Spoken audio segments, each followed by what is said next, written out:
Goa Organics వారి skin care, hair care, wellness products కోసం AP, తెలంగాణలో డిస్ట్రిబ్యూటర్లు కావాలను వివరాలకు స్క్రీన్ పైన ఉన్న నెంబర్ కి కాల్ చేయండి. టోటల్ గా ఏపీ అసెంబ్లీ ఎలక్షన్స్ కి సంబంధించి ఓటింగ్ శాతం పెరుగుతుంది. ఇందులో మహిళలు కూడా భారీగా ఓటేసినట్టుగా మనకు తెలుస్తుంది. అసలు పూర్తిగా ఏపీ మహిళలు ఇటువైపు ఉన్నారు. ఈసారి భారీగా మహిళలు అయితే ఓటేసిన సందర్భం అయితే మనకు కనిపిస్తుంది. ఎవరికి ఓటేశారనే దానిపై కూడా ఇప్పుడు ప్రజెంట్ అయితే ఉత్కంఠ అయితే నెలకొందని చెప్పుకోవచ్చు. మహిళలే టార్గెట్ గా ఇటు టీడీపీ, వైసీపీ పథకాలు అయితే ఉన్నాయని చెప్పుకోవచ్చు. ఇందులో ప్రధానంగా సంక్షేమ పథకాలతో వైసీపీ సూపర్ 6 అంటూ కూటమి మన ముందుకు వచ్చిన విషయం మనకు తెలిసిందే. ఎవరికి వారే విజయంపై కూడా ధీమా వ్యక్తం చేస్తున్న పరిస్థితి కనిపిస్తుంది. ఎస్, దీని మీద అనాలిసిస్ అందించడానికి నాతో పాటు రెడీగా ఉన్నారు నా కొలీగ్ తిరుమల్. తిరుమల్, మన టోటల్ మహిళల శాతం అయితే ఓటింగ్ శాతం ఈసారి పెరిగిందని చెప్పుకోవచ్చు. టోటల్ గా ఎవరి వైపు మహిళలు ఉన్నారు అని అనుకోవచ్చు. జానకి, పొద్దు నుంచి మనం చూస్తున్నాం ఓటింగ్ని పోలింగ్ కేంద్రాల దగ్గర పరిస్థితిని రెగ్యులర్గా గమనిస్తూ ఉన్నాం. ఉదయం నుంచి ఎక్కువ చోట్ల మహిళలు ఎక్కువగా కనిపించారు. మహిళలు, వృద్ధులు ఎక్కువగా కనిపించారు. మహిళల ఓటింగ్ ఎక్కువగా ఉన్నట్టుగా కనిపిస్తోంది. పురుషులతో పోటీ పడి ఈసారి మహిళలు వేసినట్టుగా కనిపిస్తోంది. సాధారణంగా రాజకీయాల్లో పురుషులది ఆధిపత్యం కనిపిస్తుంది. పురుష బేస్లో పాలిటిక్స్ నడుస్తూ ఉంటాయి. కానీ ఆంధ్రప్రదేశ్లో ఈసారి ఓటర్లో చైతన్యం కనిపించింది. ముఖ్యంగా మహిళా ఓటర్లలో ఎక్కువగా చైతన్యం కనిపించింది. మన క్యూ లైన్లో ఇప్పుడు చూస్తున్నాం. మనం చూస్తున్న విజువల్స్లో చూస్తున్నాం. మనం మార్నింగ్ నుంచి రికార్డ్ చేసిన విజువల్స్ ఇవి. ఈ మార్నింగ్ నుంచి రికార్డ్ చేసిన విజువల్స్ చాలా చూడండి, విమెన్ ఎక్కువగా కనిపిస్తున్నారు. విమెన్ క్యూలో నిలబడి ఓపిక్గా ఓటేసి వెళ్ళిపోయినట్టుగా చాలా స్పష్టంగా కనిపిస్తున్నారు. అసలు ఇదంతా చూస్తుంటే విమెన్ ఓటు బ్యాంకు ఎవరికి మద్దతు పలకబోతుంది, విమెన్ ఓటు బ్యాంకు ఎవరిని అధికారంలోకి తీసుకురాబోతుంది అని చర్చించే స్థాయికి ఇవాళ విమెన్ ఓటు బ్యాంకు కనిపించింది. విమెన్ ఓటు బ్యాంకులో కనిపించడానికి మూల కారణాలు రెండు ఇటు కూటమి కావచ్చు, లేకపోతే అధికార వైసీపీ కావచ్చు. ఇద్దరు ఈ ఎలక్షన్ ప్రచారంలో గత 6 నెలలుగా జరిగిన హోరాహోరీ ఎన్నికల ప్రచారంలో విమెన్ని ఆకట్టుకోవడానికి రకరకాల వ్యూహాలు పన్నారు, రకరకాల అది చేస్తూ వచ్చారు. ముఖ్యంగా మేనిఫెస్టోలు గమనిస్తే సూపర్ 6 పేరుతో కూటమి ఒక అద్భుతమైన మేనిఫెస్టో తీసుకొచ్చిందని మనం చెప్పొచ్చు ఒక విధంగా. ఎందుకంటే కూటమి తెలంగాణలో గతంలో, కర్ణాటకలో కావచ్చు, తెలంగాణలో కావచ్చు, గతంలో అమలు చేసిన పథకాలతో పాటు మహిళలకి బెనిఫిట్ తీసుకొచ్చే పథకాలని సూపర్ 6 అని చెప్పేసి ఒక మేనిఫెస్టోని పబ్లిక్లోకి తీసుకొచ్చే ప్రయత్నం చేసింది. సూపర్ 6ని ఎక్కువగా వైరల్ చేసింది. సూపర్ 6 అంశాన్ని జనంలో దించడానికి ప్రయత్నం చేసింది. సూపర్ 6లో ముఖ్యంగా మహిళలకు ఏం దక్కింది అంటే, సూపర్ 6లో మహిళలకు ఉచిత బస్ ఇస్తామని చెప్పింది కూటమి. కూటమిలో ఫ్రీ బస్ ప్రయాణం మనం తెలంగాణలో చూసాము, కర్ణాటకలో చూసాము. ఫ్రీ బస్ ప్రయాణానికి చాలా ఆదరణ వచ్చింది. తెలంగాణలో కూడా చాలా మంది మాట్లాడతారు, తెలంగాణలో ఫ్రీ బస్ అనేది ఓటింగ్ మీద ఎక్కువ ప్రభావం చూపించింది. ఫ్రీ బస్ తో మహిళలు కాంగ్రెస్ పార్టీ వైపు నిలబడ్డారు అని చెప్పేసి తెలంగాణలో ఒక చర్చ జరిగింది. సేమ్ ఇదే ఫ్రీ బస్ స్కీమ్ ని ఆంధ్రప్రదేశ్లో తీసుకొస్తామని చెప్పేసి కూటమి మొదటి నుంచి హామీ ఇస్తూ వచ్చింది. మహిళలకి లోన్లు ఇవ్వడానికి 0 వడ్డీ లోన్లు ఇవ్వడానికి చంద్రబాబు నాయుడు ముందుకు తీసుకొచ్చారు. డ్వాకరా పథకాలను తీసుకొచ్చిన ఘనత కూడా చంద్రబాబు నాయుడుదే. డ్వాకరా ద్వారా మహిళలు స్వయం సమృద్ధి పొందడానికి, తమ కాళ్ళపైన తాము నిలబడడానికి కొన్ని పథకాలు తీసుకొచ్చారు. ఇది టీడీపీ చరిత్రలో, టీడీపీ ఖాతాలో ఉంటాయని చెప్పాలి. ఎవరొద్దన్నా కాదన్నా చెప్పాల్సిన విషయమే. అయితే రెండోది వచ్చేసి ఈసారి సూపర్ 6లో ప్రతి కుటుంబానికి 3 ఉచిత సిలిండర్లు. ముఖ్యంగా మహిళలకు సంబంధమైన వ్యవహారం సిలిండర్ అనేది వంటగదికి సంబంధమైన వ్యవహారం. చాలా ఖర్చుని కంట్రోల్ చేయాలి అనే ఆలోచన ప్రతి మహిళకు ఉంటుంది. కుటుంబంలో ఖర్చుని కంట్రోల్ చేయాలనే ఆలోచన ఉంటుంది. కాబట్టి 3 సిలిండర్లని, ఏడాదికి 3 సిలిండర్లు ఫ్రీగా ఇస్తామని చెప్పడం. 4వది వచ్చేసి 18 సంవత్సరాలు నిండిన ప్రతి మహిళకి 1500 రూపాయల ఒక నగదు సపోర్ట్ కూడా చేస్తామని చెప్పేసి తెలుగుదేశం పార్టీ కానీ కూటమి కానీ తీసుకొచ్చింది.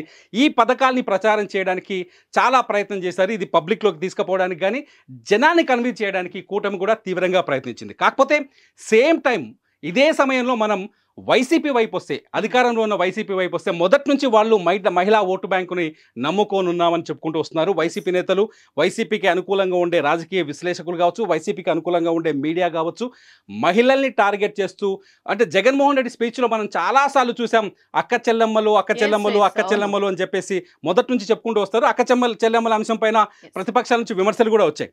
సో అక్క చెల్లెమ్మలు తన వైపే ఉన్నారని జగన్మోహన్ రెడ్డి మొదటి నుంచి నమ్ముతున్నట్టుగా తెలుస్తుంది. ఎందుకంటే అమ్మఒడి పథకం ప్రభావం చూపించిందని వైసీపీ నమ్ముతోంది.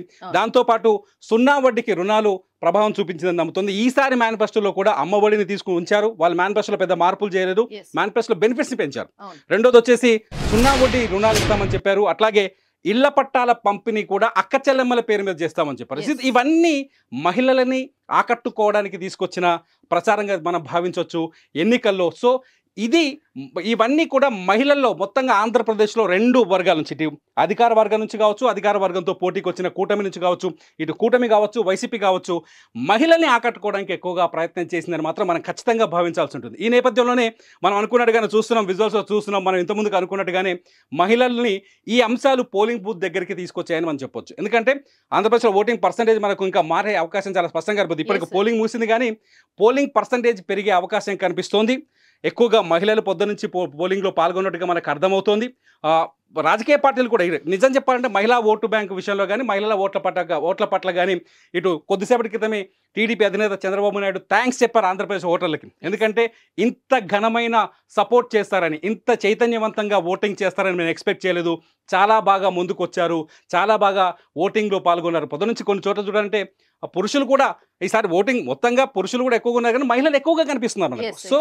సో మహిళల ఓటు బ్యాంకు మాకంటే మాకు అంటూ 2 పార్టీలు 2 వర్గాల్లో ఒక ఆశ కనిపిస్తోంది. మహిళలే ఈసారి ఆంధ్రప్రదేశ్ ఎన్నికల ఫలితాన్ని తేల్చను. ఇంకోటి కూడా ఇక్కడ మనం చెప్పొచ్చు, అంటే మహిళల టార్గెట్ కానీ 2 ఉన్నాయి కాబట్టి ఇటు సూపర్ 6 అలాగే ఉంది, ఇటు సంక్షేమ పథకాలు కూడా లేడీస్ కి చేకూరే విధంగా, లాభం చేకూరే విధంగా ఉంది కాబట్టి టోటల్ గా వీళ్ళ పర్సెంటేజ్ పెరిగిందని అనుకోవచ్చు. అంటే అదే, ఎందుకంటే ఎక్కువగా మహిళల్ని పోలింగ్ బూత్ కు తీసుకొచ్చింది. మహిళల్ని పోలింగ్ బూత్ దగ్గర ఎంత ఎండ ఉన్నా, కొన్ని చోట్ల వర్షం పడ్డది, ఎండలు ఇవాళ చాలా చోట్ల చూసాం. ఉదయం నుంచి ఎండలు తట్టుకోలేక విజయనగరంలో 2 చనిపోయారు, ఇంకో చోట ఒక మరణం నమోదైంది.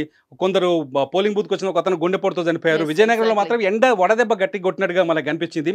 అయినప్పటికీ కూడా అదరలేదు, బెదరలేదు.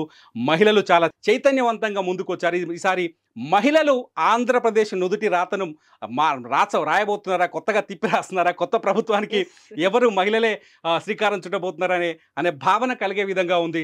మహిళల ఓటు బ్యాంకు పైన మాత్రం 2 పార్టీలకు నమ్మకం ఉంది.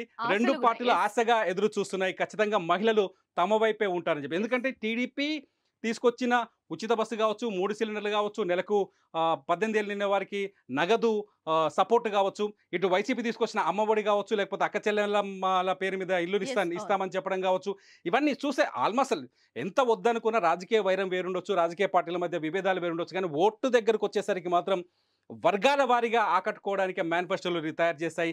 వర్గాల వారీగా ఓటర్లను తమ వైపు చేర్చుకోవడానికే రాజకీయ పార్టీలు మేనిఫెస్టోలు తయారు చేస్తాయి. కాబట్టి అది చాలా స్పష్టంగా కనిపించింది. ఆ ప్రభావమే మహిళల్ని ఇక్కడికి లాక్కొచ్చింది, పోలింగ్ బూత్ దగ్గర ఓర్పుగా నిలబడేటట్టు చేసిందని మాత్రం నేను అనుకుంటున్నాను.